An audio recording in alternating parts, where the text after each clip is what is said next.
पिछले काफ़ी दिनों या फिर यूँ कहूँ कि 14 सितंबर 2020 से लगातार आप नेशनल टीवीज़ पे, नेशनल न्यूज़पेपर्स में, मीडिया में, सोशल मीडिया में हर जगह एक चीज़ देखेंगे हाथरस केस के बारे में कि दूसरा निर्भया कांड हो गया है और सरकार मौन है, सरकार चुप है। सरकार जो है दोषियों को बचाने की कोशिश में लगी हुई है। ठीक है, हर जगह आपको ये चीज़ दिखाई देगी। अब मैं यहाँ पे आपके सामने क्यों आया हूँ, क्यों आपके सामने कुछ बात अपनी रखना चाहता हूँ। हो सकता है कुछ लोगों को बात पसंद आए, कुछ लोगों को ना आए, और आपकी जो भी राय है आप इस चीज़ के बारे में बिल्कुल मेरे को बताइए, कहिए आपकी जो भी बात है।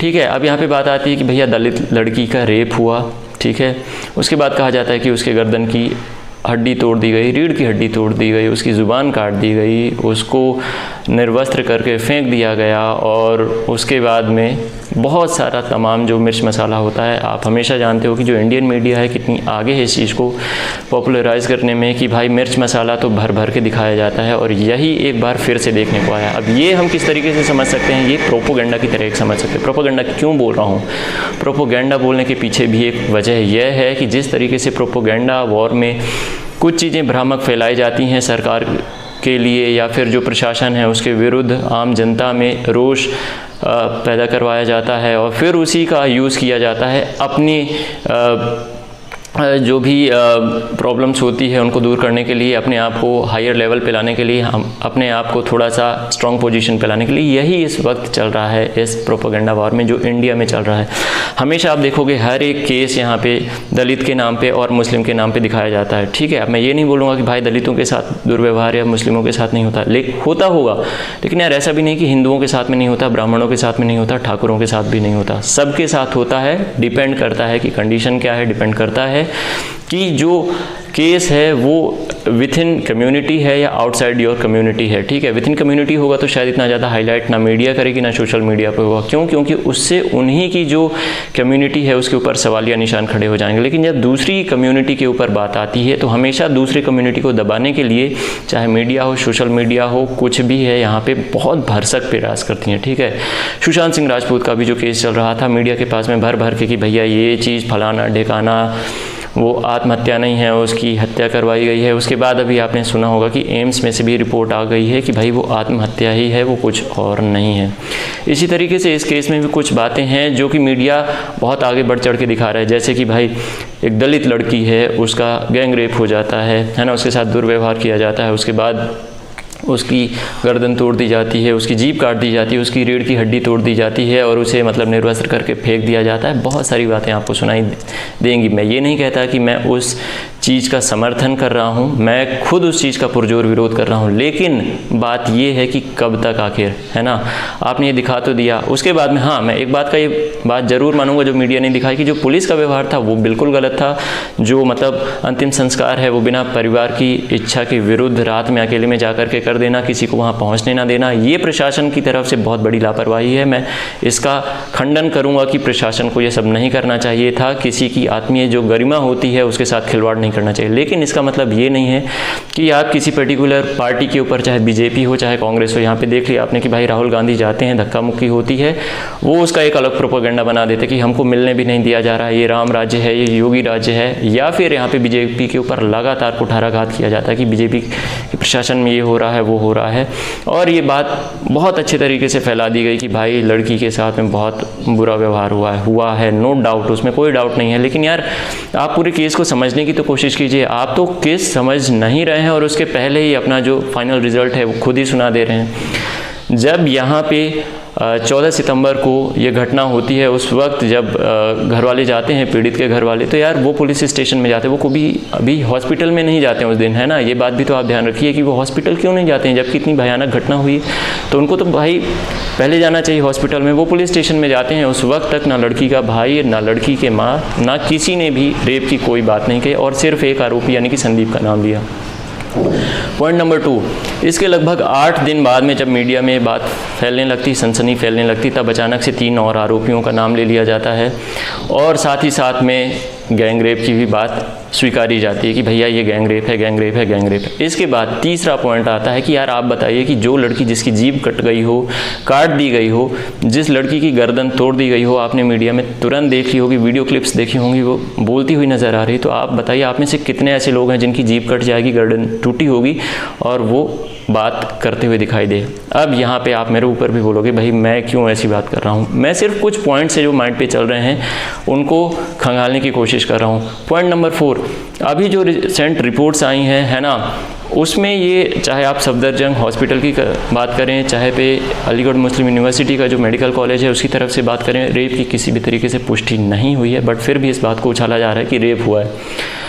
अगला पॉइंट ये आता है यहाँ पे कि भाई इतनी सारी चीज़ों के बावजूद जो नया खुलासा है वो कि जो आरोपी है और जो पीड़ित है ना, 2 पार्टीज़ यहाँ पे, तो दोनों के बीच में लगातार फ़ोन कॉन्टैक्ट्स थे। लगभग 104 बार कॉल किया गया है, जिसमें कि 43 कॉल्स इनकमिंग या आउटगोइंग है और बाकी के भी ऐसे। तो जब दोनों पार्टीज़ की तरफ से बीच में बात हो रही है और ये घटना होने के बावजूद भी बात हो रही है, तो कुछ ना कुछ पॉइंट्स ऐसे हैं जो शायद छुपाए जा रहे हैं, जो निकल के सामने नहीं आने दिए जा रहे हैं। और सिर्फ इस बात की आड़ पे कि भाई पुलिस अपना काम ढंग से नहीं कर रही है, योगी को इस्तीफ़ा दे देना चाहिए, योगी के राम राज्य में बहुत सारी बेकार चीज़ें हो रही हैं, नो डाउट। मैं भाई दोनों पार्टीज़ का यहाँ पे वो कहूँगा कि हर एक, कोई भी देखो इंसान सही नहीं होता, हर सिक्के के 2 पहलू होते हैं, चाहे बीजेपी हो, चाहे कांग्रेस हो, चाहे एनी अदर पार्टी, कोई भी हो यार, कुछ भी हो, यहाँ पे कुछ ना कुछ लूप होल्स हर एक पार्टी में रहते हैं। आप चाहे फिर उसमें बीजेपी का सपोर्ट कर दें, चाहे कांग्रेस, चाहे जिस भी पार्टी का सपोर्ट करें, लेकिन ये बात तो स्पष्ट रूप से है कि हम लोग इस तरीके से हमारा माइंडसेट बना दिया गया है कि हम किसी चीज़ को पूरा देख नहीं सकते हैं कि उसमें रिज़ल्ट क्या आ रहा है, हम उसकी पूरी रिपोर्ट्स की जांच नहीं करते हैं, हम सिर्फ अपने मन से। क्यों? क्योंकि हमें बस बोलने का अधिकार है तो हम कुछ भी बोल देंगे, है ना, क्योंकि हमारे लिए बोलना ज़रूरी, हमारे लिए वो चीज़ देखनी ही ज़रूरी नहीं, उसका पूरा प्रोसेस जानना ज़रूरी नहीं है, उस चीज़ की गहराई को जानना ज़रूरी नहीं है। हम सिर्फ एक पीयर प्रेशर में आकर के कि हाँ मेरे कम्युनिटी वालों ने, मेरे कास्ट वालों ने, या मेरे जो भी समुदाय है, या मेरी पार्टी ने ये बोल दिया तो मुझे उसका सपोर्ट करना है, मुझे उसके अगेंस्ट पे जाना है, यही सब चीज़ें चल रही हैं ना। लेकिन यार इससे ऊपर उठ के भी बातें हैं जो हमें सोचनी चाहिए, जो समझनी चाहिए। ऐसे में अब बात आती है कि भाई हम में से बहुत सारे लोग बोल देते हैं कि यार बहुत सारे देशों में अलग अलग कानून बने हुए हैं रेप के लिए और यहाँ पे ये सज़ा दी जाती है, ये सज़ा दी जाती है। सज़ा दी जाती होगी, लेकिन भाई उस सज़ा के पीछे भी कितनी बड़ी वहाँ पे पॉइंट्स लिखे होंगे, कितने अमेंडमेंट्स होंगे, कितनी सारी ऐसे सेक्शंस होंगे जो कैटेगराइज किए गए होंगे कि भाई अगर ये बात होती है तब जाके ये, है ना। हम सिर्फ एक स्टेटमेंट पढ़ लेते हैं कि यहाँ पे कुत्तों के सामने डाल दिया जाता है, यहाँ पे सीधे गोली मार दी जाती है और बस वही चीज़ हम मान के बैठ जाते हैं। यार नहीं है ऐसा, है ना। रेप गलत है, चाहे वो कोई भी करे, चाहे दलित के साथ हो। और आपको एक और चीज़ बता दूं, सिर्फ रेप दलित या फिर मुस्लिम कम्युनिटी के साथ में नहीं होता, रेप हर एक कम्युनिटी के साथ होता है, चाहे ब्राह्मण हो, चाहे ठाकुर हो, चाहे यहाँ पे सिख हो, ईसाई हो, कोई भी हो, हर एक कम्युनिटी के अंदर रेप होता है। मैं आपको एक रिपोर्ट बता देता हूँ जो कि NCRB के थ्रू आती है, 2019 की रिपोर्ट है। यहाँ पे कहा गया है कि देश में हर दिन 88 रेप केसेस जो हैं वो रिपोर्ट किए जाते हैं।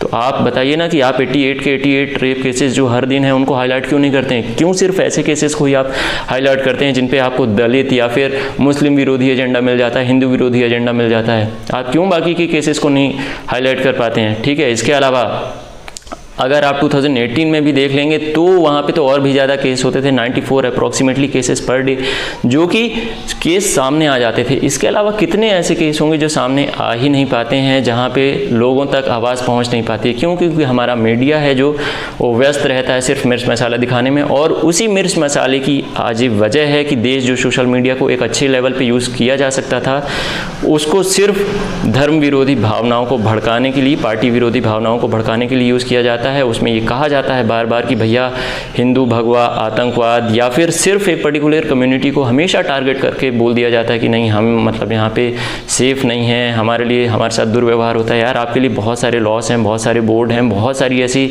अधिनियम बने हुए हैं जो आपको सुरक्षा प्रदान करते हैं, आप उनका भी यूज़ कर सकते हैं। लेकिन आप बताइए कि आप स्वर्णों के लिए कौन सा वो बना हुआ है कोई अधिनियम जहाँ पे कहा जाता है कि भैया स्वर्णों को भी कहीं ना कहीं सहूलियत दे दी जाएगी? कुछ नहीं होगा। फिर आप सिर्फ एक बेस के ऊपर कि भैया नहीं आप क्योंकि दलित हैं आपके साथ ये हो गया, सब मत कीजिए, है ना। इस चीज़ से, इस मानसिकता से ऊपर उठिए। और हाँ, एक चीज़ और मैं कहना चाहूँगा कि जो मानसिकता है अपनी, ये भी चेंज तो करिए। साथ ही साथ में यार जो हमारे एजुकेशन सिस्टम है वहाँ पे भी थोड़ा सा पारदर्शिता होनी चाहिए, चीज़ों के बारे में पढ़ाया जाना चाहिए, नैतिक शिक्षा के ऊपर ज़्यादा महत्व देना चाहिए। और वही नैतिक शिक्षा हो सकती है कि एक आधारभूत लेवल स्तर डिफ़ाइन कर दे स्टूडेंट्स के बीच में या फिर लोगों के बीच में, और उनको पता चले कि यार ये चीज़ गलत है या ये सही है। हम क्योंकि सिर्फ हम वर्ण सिस्टम पे बटे हुए हैं ना, कास्ट सिस्टम पे, कि हम ब्राह्मण हो गए, क्षत्रिय हो गए, वैश्य शूद्र हो गए, या हिंदू मुस्लिम या जो भी है अदर कम्युनिटीज़ के बारे में।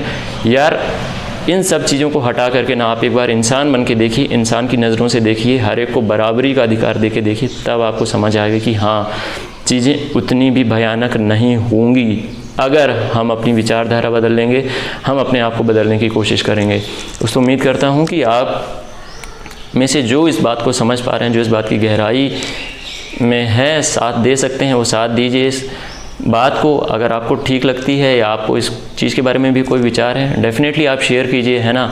और यार प्लीज़, ये जो दंगे फसाद वाली बात होती है ना, हिंदू मुस्लिम या फिर दलित और ब्राह्मण क्षत्रिय के लेकर के बहुत सारी विचारधाराएं फैलाई हुई हैं, जिसमें आप इन डेप्थ सोचते ही नहीं हैं, उसके अंदर घुसने की कोशिश नहीं करते, सिर्फ ऊपर ऊपर से आपने शब्दों के बाण चला दिए और उन्हीं को तोड़ मरोड़ करके जब जनता के सामने रखा जाता है तो वो इससे इन्फ्लुएंस हो जाएंगी और समाज में फिर कोई ना कोई दंगा हो जाएगा, फिर कोई ना कोई ऐसा केस सामने आ जाएगा। क्योंकि आज एक केस यहाँ से होता है तो जाहिर सी बात है प्रति उत्तर भी सामने वाले से मिलेगा और फिर एक केस होगा और ये लड़ाई चलती जाएगी।